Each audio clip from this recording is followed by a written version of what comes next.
Oh, hi. Yeah, I just turned it on. Hi, it's How good to is see you. It's good to meet yes. you. Currently, where are you based? I actually live in Auroville. I'm not an Aurovillian, but my first visit was last April, and I fell in love with the place. Before this, I was in Bangalore. I work remotely in climate action. I work for a think tank, and because we work remotely, I figured, why not move? Because I'd watched Bangalore die, environmentally speaking, over the years, like going from garden city with 600 plus lakes to this concrete desert, especially in the suburbs. So, sorry, the power just came back. So I'll turn the fan down because the AC is back on. Have you been having a lot of power cuts there No, not at all. as well? Not at all. Okay. It's been Okay. years since I had a power cut here in Mumbai. Okay. So you have an inverter, I'm guessing. Yes, but the Okay. weather is really bad. There's a heat wave warning going out, so it's Yeah. dangerous to All step. across the country, I think. Yes. Yeah. So because So, I yeah. So I live, yeah. yep, yep. Yeah, go ahead. I was just saying that I live in Auroville to answer your question, long story short. Okay, no, Yeah. because I read it in your, the fiction which you had submitted along with it that you live in Auroville, but then I went through your website, on WordPress and said that you're based in Bangalore. So I was just confused. I have not updated the website. I set it up in 2019. So I Okay. need to update it. Yeah. Okay, because I went through your entire website over the past 2 days, to frame my questions Oh, around it. wow. Yes. Okay. Cool. So, Nice. first of all, a Pleasure. hearty congratulations from my side, Thank been you. one of the fiction Thank contest winners of the Hemlock Journal. Thanks. Big congratulations to you. And I also, Thank you. read about you a lot, won lots of prizes, the Ruskin Bond Literary Award last year. Yeah. So, where does this rank as one of your achievements? It was uh, it was really great when I got the email, and I think actually before that, the news was released by Hemlock on Instagram. So like one evening out of nowhere, a friend texts me, that you've won, and I'm like, what have I won? How do you know? So it was kind of fun finding out in that serendipitous, accidental way. And writing the story was also enjoyable. The story was much faster to write than the others because it was basically inspired by an anecdote that a former colleague had told me, and I just tweaked the ending to make it a happy ending, and I like developed the characters a bit. So like I have always been really concerned about nature and interested in spending time in nature, which is why I moved to Auroville. Um, and and we've like obviously all of us are watching the destruction of the world, both in India and abroad, and in our own cities globally. And so for me, the story was a chance to reimagine a better relationship with nature. Whenever I speak to people, so I think if you like just read the news a lot or browse events, current events, it's easy to feel hopeless because bad news sells, and there is a lot of bad news anyway. But I think once you start speaking to people, you realize that like there's almost a universal craving for nature and for doing something meaningful, but we are not getting the chance to do that in our day-to-day lives for most of us. So for me, the story was a chance to reimagine, better relationship with nature, more tolerant. There will be sacrifices that we have to make to do that because we got used to, or we aspire to, these fancy lifestyles. But I do think that we also have nobler urges, and we want to reforest and to protect nature. And there's a lot of that happening in Auroville, obviously. And there's a lot of bad stuff happening as well in terms of authoritarian takeover. Same as for the rest of the country, rest of the world. Nothing unique there. But yeah, so basically, to answer your question in short, this was a very special moment for me because I think stories of hope can often get overshadowed by doom and gloom narratives. But I do think people want to do better and they want to believe that we can do better together. So yeah, special moment for sure. That's really nice to hear because, even I, received one of your entries, I think, for the upcoming edition. So I'm personally reviewing that for the journal. So I'm not going to disclose anything. Okay, don't worry about it. I keep the surprise. But uh, you've been a big contributor to the journal, since past so much time. So how has your experience been with the journal? I think it's been really good. So I think for instance, like you're very prompt and responsive, and you're very encouraging in your responses, and you make sure to promote your writers in social media. So there's a real sense of not just another journal. There's a real sense of community.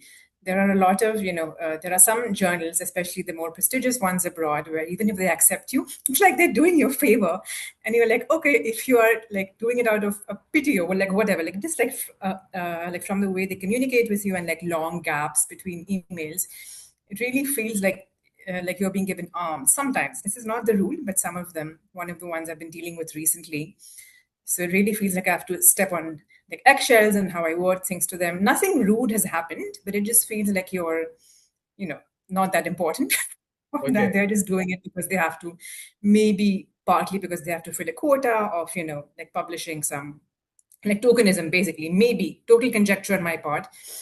But long story short, yeah, like I sometimes like not all journals are this thoughtful or this considerate or this warm in how they interact with their writers or their readers.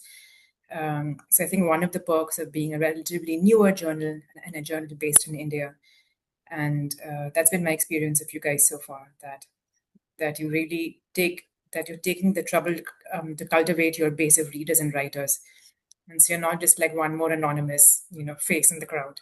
So that has felt really good. Okay, I would not call it trouble though. We are having fun doing it. But thank you so much for that. But I also read that, you've been featured in over 90 plus journals. So how has the experience been so far, like working with all of them? Yeah. Uh, so honestly, like regardless of what I just said, the only challenge I've faced in terms of dealing with journals once they have gotten back to me is sometimes long timelines or maybe like sometimes silences. Um, I mean, I can talk about the boring aspects of how I got my of like how I get my work into journals, just like using tools like Duotrope and Submission Grinder, and just so I sort of have a factory line set up of my pieces. So I'll have an idea, I'll write it, I'll leave it alone, I'll like leave the first draft alone, I'll go work on something else, then I'll like, come back, reread it, send it to critique partners, blah blah. So I try to be productive and to keep like to have things on the go at all times. In terms of submitting to journals, there are like also these ranked tiered lists of journals available on various sites, including, I think, Chill sites and on Erica Krause's website. So I've basically been using that, and I'm sort of treating it as like a ladder that I can climb. So going from the lowest tier, I mean, thousands of journals are not even ranked like on those lists. So they only rank the top 100 or the like top 500 or whatever. So those tools are really helpful. So I think like you have to balance between the joy and the like self-expression and the fun of writing per se versus the more business aspects of it, right? Like you have to climb the ladder, you have to do all of that. So yeah, my favorite part obviously is the writing itself, and this can feel like a grind. Like it's called Submission Grinder, for instance. So yeah, I'm not sure if that answered your question, but yeah, It does, it does. it's It's been really weird that. It's an yeah. eventful journey, I must assume. I mean, not eventful per se because it's all through my laptop. I'm just sitting in my room doing that stuff. Uh, yeah, maybe tedious in terms of the submission side and like learning and fun, enjoyable, challenging in terms of the writing side. But yeah, Also, can you shed some light on how a day in your life looks like managing, all your work and writing? How does it look like? yeah. So before I answer that, I have to tell you I'm scaling back at work from June, which I'm very happy about. Okay. Currently, I work on an 80% basis. So I work Mondays to Thursdays. And from June, I'll be working 3 days a week on average. So I'm looking forward to that. Um, so I'm a morning person, so I get up early and then I write. And then I would prefer to go for a walk, like after my writing session, and then walk, and then lunch, nap, etc. It's pretty like boring in that sense, nothing extraordinary. I actually don't write every day. Sometimes I'm doing something else in the morning. Sometimes I might be reading in the morning. Uh, so I'm always actually struggling to find a good routine and then be able to stick to it because things keep happening at work or whatever else it might be. But and then I read in the evenings. In the last couple of years, few years, my reading has taken a hit. I think as is true for a lot of people, like with like YouTube and so much stuff to watch. So early this year, I finally blocked YouTube on my Chrome on my laptop. So I think that saved me a lot of time because I was just spending like wasting so many hours a week just watching random stuff, not even paying attention, just like mindlessly scrolling it. And of course, because of the whole dopamine problem thing, like once you're spending like hours a day or hours a week watching things, reading becomes a lot less attractive. So I really had to quit that altogether. So I still sometimes watch a movie, which is fine because it needs sustained attention. But I struggled for years with the YouTube addiction, to be frank, and it's cost me so much of my life. And I really like making that move was really important for me to take control of my life and get back to spending more time reading, writing, doing things I enjoy.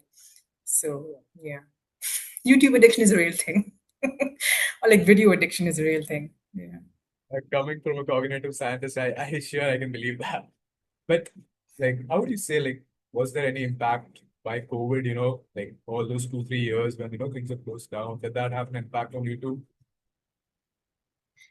The lockdown, did Yeah. it have an impact on me? Yeah, I think the same as everybody else. I lost a lot of social skills. My life became so small and narrow.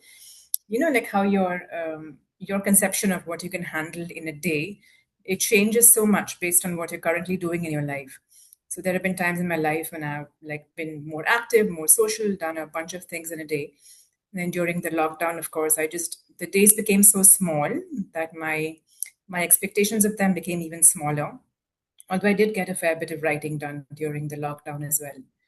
So so yeah, that way it was manageable, I guess. And how has the overall journey been, like overall your life journey till this day? Like since the very beginning, since took a book on your hand, how's it been? Um, that's a very broad question. I knew I wanted to be a writer ever since I was a small kid. I think before I learned my own name, I knew I wanted to be a writer. Uh, yeah, just on that, so I've got a younger brother, and when he was about to go to preschool for his admission exam, my father was telling him, was like coaching him. He's like, "Yeah, they're gonna ask you what your name is," and then my brother, this 2 or 3 year old kid, looks up at my father and says, "Okay, so what is my name?" Because he would have been called by his nickname, right? So he didn't know what his proper good name was. So yeah, so ever since like before I knew my name, I knew I wanted to be a writer.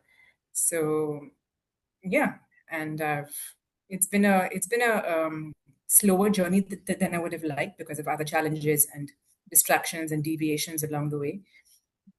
But for most of my life, I've pretty much wanted to be a writer, like all my life. Yeah, boring stuff. Nothing interesting there, I don't think. Yeah. I wouldn't say it's boring. I definitely enjoy, reading, writing.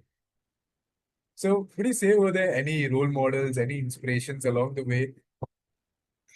Yeah, there are so many writers I admire. Probably George Eliot is my favorite. Yeah. She was a sort of contemporary of Dickens.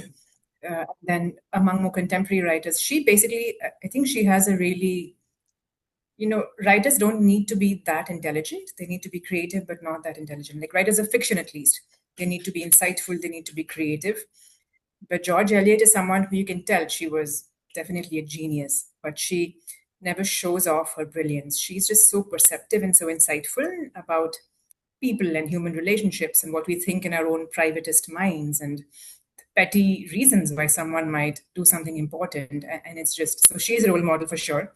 She combines like clarity with compassion, and that's something I think is really admirable because for me, I think sometimes I think the more clearly you see people, the less you will like them because people have a lot of negative traits. But so I don't believe in God, but I think if I did, she would be my idea of what God is because like she sees everything and she still accepts and feels love towards us. Among more contemporary writers, I really enjoy Alice Munro, her longer short stories. I think that's pretty much the genre she wrote. And I recently discovered uh, Grace Paley, who also writes short fiction. And I'm currently rereading The Bluest Eye, which I had in school, and it's just blowing my mind. I think probably all of my favorite writers are women writers because, in my experience, they seem to have like more like human insight, basically, which is what I think I value more than anything else in a writer. And I know about Alex Monroe, because you had mentioned about them in your, WordPress post that they're one of your favorite writers.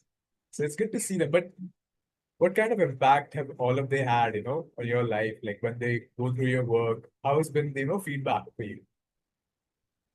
Okay, so currently, just this morning, I read a few pages of The Bluest Eye, Toni Morrison's first novel, which she wrote when she was 39 or so.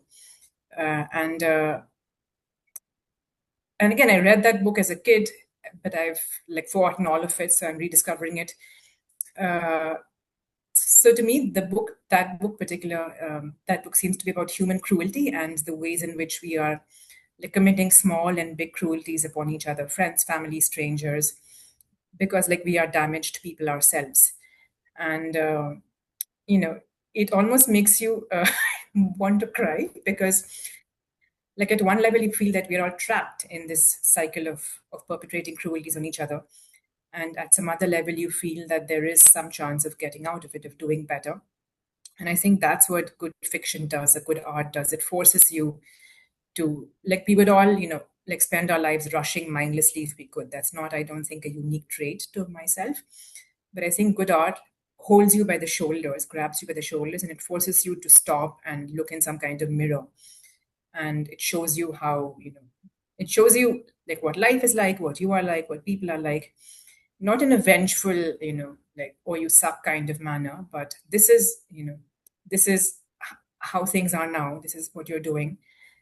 Like, where do you want to go from here? I think like good a good story, to me, a good novel does that. It forces you to confront yourself, to slow down, to look at people, not just to treat people as instrumental or as, yeah. So I think it makes you more human, both the act of writing and of reading good fiction, or of watching great movies or listening to great music. What I would define as great music, it's not just for time pass. It looks at you and it makes you feel seen, and it makes you want to look at the world with seeing eyes.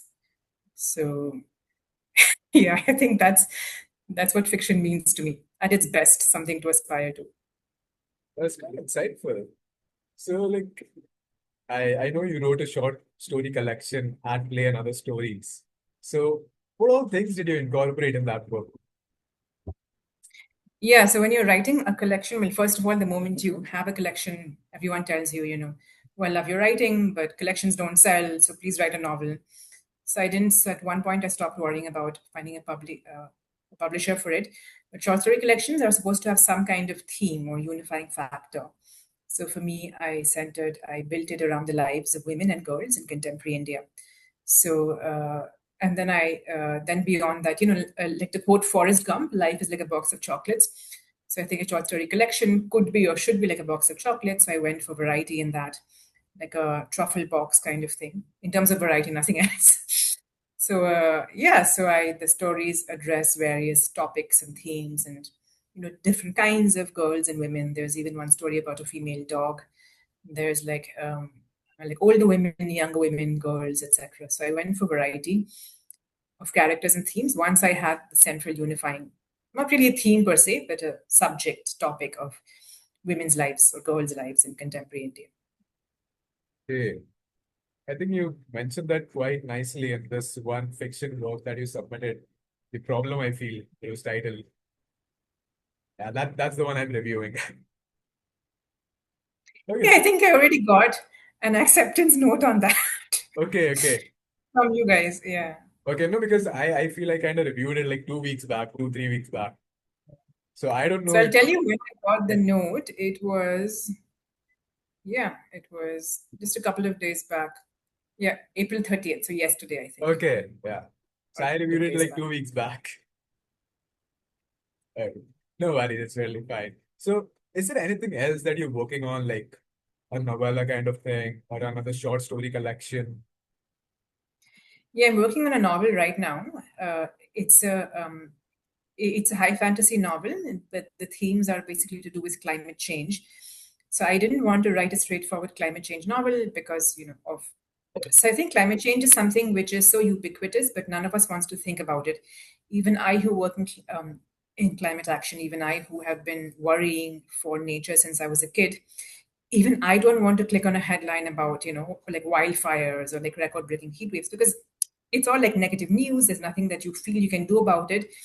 So I figured that if I write a climate action novel, not even like I would actually read that, because it's all about, oh, like things are going to hell. Like we have to like act now and try to save something out of the rubbish fire.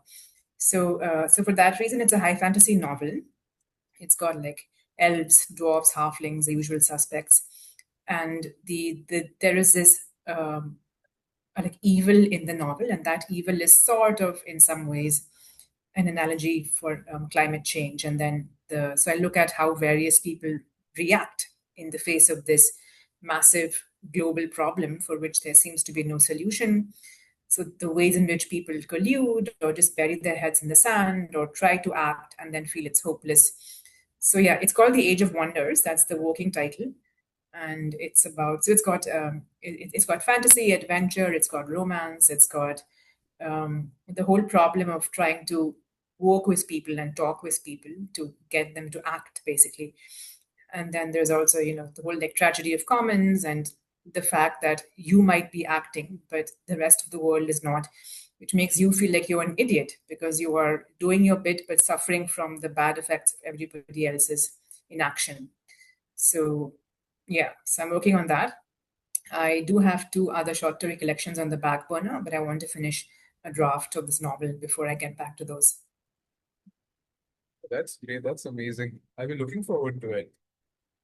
But on that same topic, how do you feel? Like you've been around, for quite a while. So how has the audience perspective changed, throughout the years? Like the attention span has decreased. I know you talked about, writing something that people, cannot let go, that they come back and read it again. But is there something that you might want to say about, how the attention span has shifted or how the generations have changed, their writing habits have changed, the reading habits have changed? Uh, I think people have been nailing the death toll of writing for centuries, not just, it's not a recent phenomenon. Uh, I don't think I have ever bothered much about what the rest of the world might be reading or how much they might be reading. I think there always have been readers and always will be readers. Like in my own case, I've noticed that it is possible to get back to reading even after you've been distracted by other forms of media. So I think at the end of the day, it's probably something that people are. It's a decision that people are capable of making for themselves, whether they want to get back to reading, writing. And I do think that there are thriving communities of readers and writers around the world. It's just a matter of like. So for me, I just think about like writing, like doing my best at writing a story or a novel, and then letting it find its audience. I never think about the audience because like I want to write something that I would enjoy. Like I can't spend my time trying to predict the likes and dislikes of some fictitious hypothetically representative segment of the market. I don't even read like big books that I want to read that way. So I pick up a book if a friend recommends it, or if it seems interesting, or if I've read something else by that same writer and enjoyed it. So I don't really go by like social media recommendations or marketing hype or whatever. And I think that's the same from the perspective of a writer, that if you happen to enjoy something that was written, let's say, thousands of years back or even thousands of miles away, and I have read a lot of fiction that was written you know in ancient times, for instance, in Victorian times as well. Like I love Homer, Aristophanes, Sophocles, etc. So I think if that people that it's basically up to the writer to try to make a human connection. And you can't control people's social media habits, you can't control people's reluctance to pay for books, but all you can control is the story that you tell and doing your best at telling it. Hey, that perfectly answers my question. Uh, so, like, how do you see, like, how have you grown personally, professionally, since you've been doing it for so many years? I think probably every writer starts out with strengths and weaknesses. I think that's a truism. So plot has never been my strong point, so I've been working on that consciously for a few years. My stories initially tended to be sort of like slice of life vignettes. So finding a narrative arc and developing it developing the cause and effect structure. That has been something that I've worked on. If you've ever watched South Park, the creators Trey Parker and Matt Stone, I think, they talk about how it's actually extremely common for books, for movies, for series to not have this basic causal structure down. And even George Saunders mentions this in his book about writing and reading, A Swim in the Pond in the Rain. He talks about how it's actually the like default seems to be that this happens and then that happens and then she does this and then he says that, but there's no real like strong connecting through line of this happens, therefore she thinks this and therefore he does that.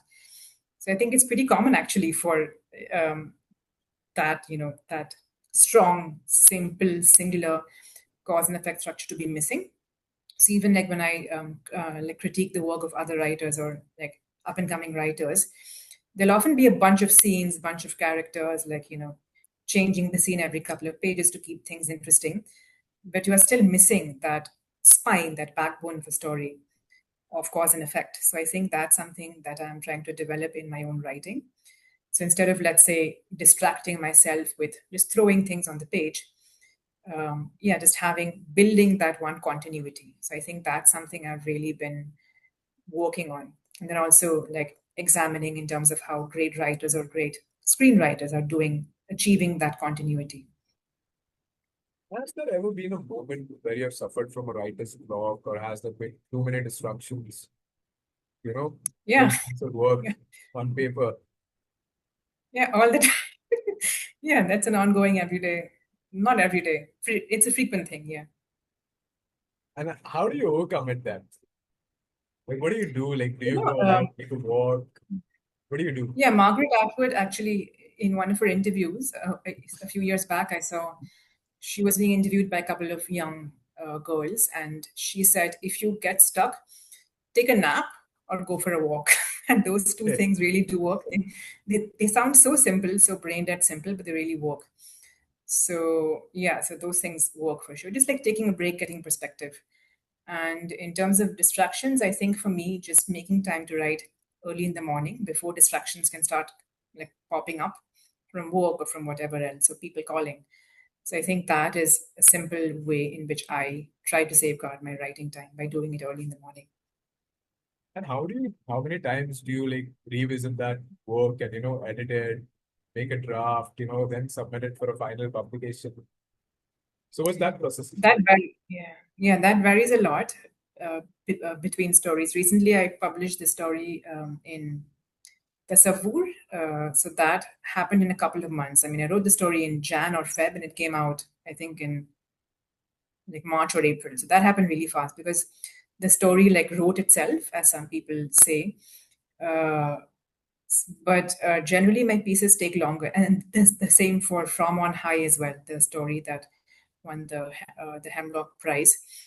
But generally, my pieces require more rounds of revision. So I'll draft something, I'll leave it, and then I'll come back to it and reread it, rewrite it, then send out that second draft to my critique partners, wait for their feedback, and then yeah, blah blah. So it's like a bunch of rereadings and revisions over the course of multiple months.